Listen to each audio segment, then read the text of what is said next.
يعني مش هتتبنى، ما الرئيس السيسي ما كانش جاي في ايديه عصا موسى ليكون له فيها مآرب اخرى.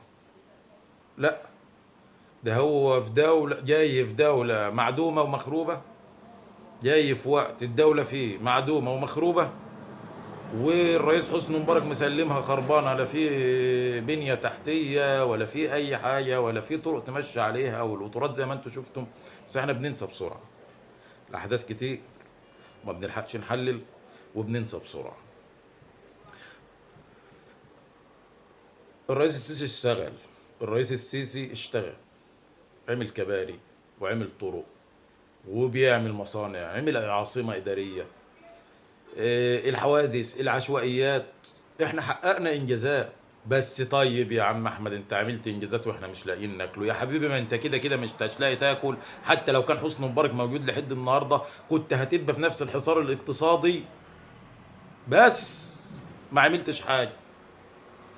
اه والله كنت هتوصل نفس الموضوع اللي احنا فيه دلوقتي. لو كان الرئيس حسني مبارك في السلطه، ماذا لو الرئيس حسني مبارك كان في السلطه لحد الان، كان ايه اللي هيتم؟ كانت النتيجة ايه؟ النتيجة كانت هتبقى واحد، ان انت تضخم وركود وما معكش تشتري السلع. تضخم وركود، نفس النتيجة اللي احنا فيها. ما كانش هيعمل اي حاجة والله، ما كانش هيغير اي حاجة.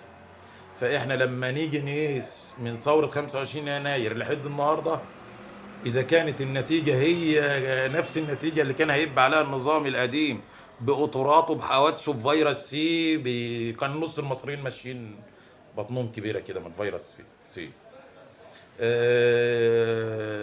الرئيس السيسي عمل انجاز، حققنا. طيب احنا النهارده الناس اللي بره دي بتدعي لثوره وبتدعي للخراب، والثوره مش سهله النهارده وتكلفتها بقت عاليه، واحنا ما نقدرش نكلف عليها من الاخر. احنا ما احناش عايشين عيش رفاهيه عشان نطلع نغير ونشيل ونجيب ون... ودول ما ينفعوش ودول ينفعوا. وانت النهارده لو قمت بثوره هتلاقي مين جاهز النهارده منظم ومظبوط غير الاخوان المسلمين؟ اه، الاخوان المسلمين واللي انت بتقول عليهم فلول. يبقى انت اصل انت ما انتجتش، انت ما عملتش قائد لثوره، ما اشتغلتش في التغيير. اللي يعني فيه